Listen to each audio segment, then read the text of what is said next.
ಹಾಂ ಹೇಳಿ ಎಷ್ಟದವ್ರಿ ಆಕಳುಗಳ? 500 ಹಾಕೋ. 500 ಅದಾವ್ರಿ. 3 ಕೊಸಾಲಿ. ಹಾಲು ಎಷ್ಟು ಹಿಂಡ್ತೀರಿ?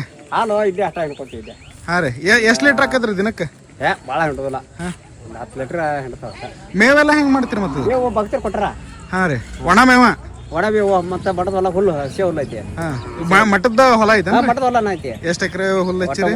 ಒಟ್ಟು ಒಂದು 30 ಎಕರೆ ಹೊಲ ಹುಲ್ಲು ಐತಿ. ಹುಲ್ಲು 100 ಕುರಿ ಹೊಲ ಐತಿ. ಆಂಧ್ರದವ್ರು ಮಾಡ್ತಾರ ಹೊಲ. ಹಾಂ ಹಾಂ ಹಾಂ. ಮತ್ತು ಮೇವಿಗೇನು ಕೊರತಿಲ್ಲ? ಮೇವು ಕೊರತಿಲ್ಲ. ನೋಡ್ರಿ ಇಲ್ಲಿ ದನಗಳು ಬರ ಆತವ.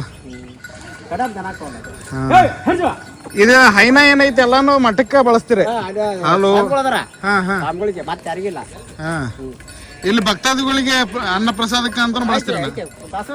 ಹಾಂ, ದಾಸೋಹಕ್ಕೂ ಬಳಸ್ತೀರಣ್ಣ ಮತ್ತೆ ಹೈನ ಎಲ್ಲ? ಇಲ್ಲ ಇಲ್ಲ ಇಲ್ಲ ಇಲ್ಲ, ಸ್ವಾಮಿಗಳಿಗೆ ಅಷ್ಟ. ಮತ್ತೆ ಯಾರಿಗಿಲ್ಲ ಅದ್ರಾಗ. ಯಾವ ಲೇಬರ್ಗಳಿಗೆಲ್ಲ ಯಾರಿಗಿಲ್ಲ. ನೋಡ್ರಿ ಈಗ ದನ ಮೇದ್ ಬರಾಕತ್ತೀವ್ರಿ? ಮೇಯಕ್ ಹೋಗಿದ್ದು. ಮೇಯಕ್ ಹೋಗಿದ್ವನ್ರಿ? ಈ ಗುಟ್ಟಕ್ಕೆ ಹೋಗಿದ್ದು ಕೊಡ್ದ ಮೇವ್ ಇಲ್ಲಿಗ. ಯಾವ್ರಿ ನಿಮ್ದು? ಇಲ್ಲೇ ಗೋಣಾಳ. ಗೋಣಾಳ. 6 ಕಿಲೋಮೀಟರ್. ಮಠದಾಗ ಎಷ್ಟು ವರ್ಷದಿಂದ ಕೆಲಸ ಮಾಡತ್ತೀರಿ? ಈಗ 6 ವರ್ಷ ಆಯ್ತು. 6 ವರ್ಷ ಆಯ್ತು. ಅಡ್ಡಿಲ್ಲ. ದನಗಳೆಲ್ಲ ನೀವ ಜೋಪಾನ ಮಾಡೋರು? ಎಷ್ಟು ಮಂದಿ ಇದೀರಿ ದನ ಜೋಪಾನ ಮಾಡಕ್ಕೆ? 6 ಮಂದಿ ದನಕ್ಕ. ಹಾಂ ರೀ. ಹೊಳ್ಳಿ ಇಲ್ಲಿ ಸಗಣಿಗೆ ಮೇವಿಗೆ ಒಂದೇ ಕೆಲಸ ಇಲ್ಲ ಇಲ್ಲಿ. ಅಡ್ಡಿಲ್ಲ. ನೋಡ್ರಿ ಹಿಂಗೆ ಇದು ಪೂರಾ ದನದ ಕೊಟ್ಟಿಗೇನ್ರಿ ಇದು? ಇನ್ನ 2 ಅದಾವ. ಎಲ್ಲ ಜವಾರಿ ದನಗಳ? ಜವಾರಿ ದನ, ಜಾರ್ಸಿ ಒಟ್ಟ ಇಲ್ಲ. ಹಿಂಗೇನ್ರ ರೈತರ ಬಂದು ಬಿಟ್ಟು ಹೋಗ್ತಾರನ್ರಿ? ರೈತರು ಬಿಟ್ಟು ಹೋಗಿದ್ದು. ಎಲ್ಲಾನು ರೈತರು ಬಿಟ್ಟು ಹೋಗಿದ್ವ? ನೋಡ್ರಿ ಇಲ್ಲಿ ನೋಡ್ರಿ ಇಲ್ಲಿ ಹೊಟ್ಟಿಟ್ಟಾರ ದನಗಳಿಗೋಸ್ಕರ ಅಂತ ಹೇಳಿ. ಒಂದು ಇಡೀ ಕೊಟ್ಟಿಗೆನ ತುಂಬೈತಿ. ಹಾಂ, ರಾಶಿನೇ ಐತಿ ಹೊಟ್ಟು ಪೂರ ದನಗಳಿಗೆ ಮೇವಿಗೆ. ಆ್ಯಂಡ್ ಇಷ್ಟು ಭಾಳ ವಿಶಾಲವಾಗೈತ್ರಿ ಶಿವಯೋಗಿ ಮಂದಿರದ ಜಾಗ. ಎಕರೆಗಟ್ಟಲೆ ಐತಿ. ನಿಮಗೆ ನೋಡ್ರಿ ಅಲ್ಲಿ ಅದು ತೇರಿಟ್ಟಿರೋ ಜಾಗ ಅಷ್ಟು ದೊಡ್ಡದು ಕಾಣಿಸ್ತೈತಿ. ಇಲ್ಲೆಲ್ಲ ಆ ಕಡೆ ದಾಸೋಹದ ಜಾಗ ಐತಿ ಮುಂದೆ. ಅದಾದ್ಮೇಲೆ ಇಲ್ಲಿ ನೋಡ್ರಿ ಇಲ್ಲಿ ಬೀಸುಕಲ್ಲು ನೋಡ್ರಿ ಇಲ್ಲಿ ಹಳೆ ಕಾಲದ ಬೀಸುಕಲ್ಲು, ಮಠದ ಬೀಸುಕಲ್ಲು ಮೊದಲು. ಹಾಂ, ಇವೆಲ್ಲ ಇದಕ್ಕಿಂತ ಸಣ್ಣದೇನೈತಲ್ಲ ನಮ್ಮ ಮನ್ಯಾಗಿತ್ತು ಬೀಸುಕಲ್ಲು. ಹೆಂಗೈತೆ ನೋಡ್ರಿಪ್ಪ ಶಿವಯೋಗಿ ಮಂದಿರ. ನಿಮಗೊಂದು ಇಡೀ ಪ್ರೊಸೆಸ್ ಕಾಣಿಸುತ್ತೆ ವಿಭೂತಿ ಮೇಕಿಂಗ್ದು. ಜೊತೆಗೆ ಒಂದೊಳ್ಳೆ ಜಗತ್ತಿನ ಅತಿ ಎತ್ತರದ ರಥ ನೋಡ್ಬೋದು. ಜೊತೆಗೆ 550 ದನಗಳಿರುವಂಥ ಕೊಟ್ಟಿಗೆ 5 ದನಗಳು ಅದಾವೆ ಇಲ್ಲಿ. ಆ್ಯಂಡ್ ಹೈನುಗಾರಿಕೆ, ಗೋವುಗಳ ಪಾಲನೆ ಪೋಷಣೆ ಎಲ್ಲ ಕಾಣಿಸುತ್ತೆ.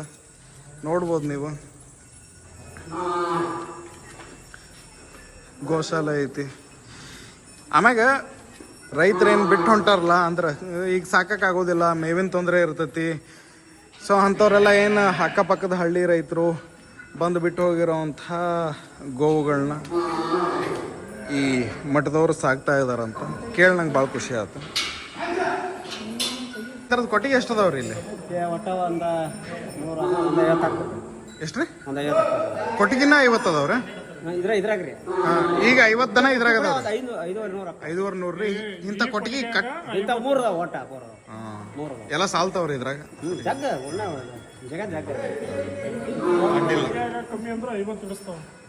ನಮ್ಮ ದರ್ಶ ಹೊಟ್ಟು ತಿನ್ಸ ಆತಾನ ನೋಡ್ರಿ. ಶಿವಯೋಗಿ ಮಂದಿರಕ್ಕೆ ಬಂದು ವಿಭೂತಿ ಪ್ರೊಸೆಸ್ ನೋಡಿದ್ವಿ, ಜಗತ್ತಿನ ಅತಿ ಎತ್ತರದ ರಥ ನೋಡಿದ್ವಿ.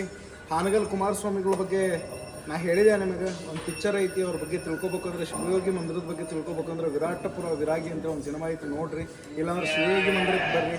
ಇಲ್ಲೊಂದು ಗೋಶಾಲೆ ಐತಿ, ಬರ್ರಿ. ಇನ್ನೊಂದು ಸ್ವಲ್ಪ ಕಾಲ ಕಳೀರಿ, ಭಾಳ ನೆಮ್ಮದಿ ಅನ್ಸುತ್ತೆ. ಎಲ್ಲರೂ ಬಿಸಿಲಿನಾಗ ಬಂದೇವೆ ಅಂದರೂ ಆರಾಮ್ ಅನ್ಸಾಗ್ತದೆ. ಕೆರೆ ಹೇಳಬೇಕು ಅಂದ್ರೆ ಬಿಸಿಲು ಶೆಕೆ ಒಂದು ಸ್ವಲ್ಪ ಅದನ್ನೆಲ್ಲ ಬಿಟ್ಟರು 550 ದನಗಳು ಅದಾವ. ವಿಭೂತಿ ಮೇಕಿಂಗ್ ಯಾವತ್ತಿಗೂ ನೋಡಿರ್ಲಿಲ್ಲ. ಭಾಳ ಖುಷಿ ಅನ್ನಿಸ್ತೀನಿ ವಿಭೂತಿ ಮೇಕಿಂಗ್ ನೋಡಿ. ಭಾಳ ಚಲೋ ಅನ್ನಿಸ್ತು. ನೆಕ್ಸ್ಟ್ ಮತ್ತೊಂದು ಬ್ಲಾಗ್ನಾಗ ಸಿಗೋಣಂತ್ರಿ. ಬಾಯ್.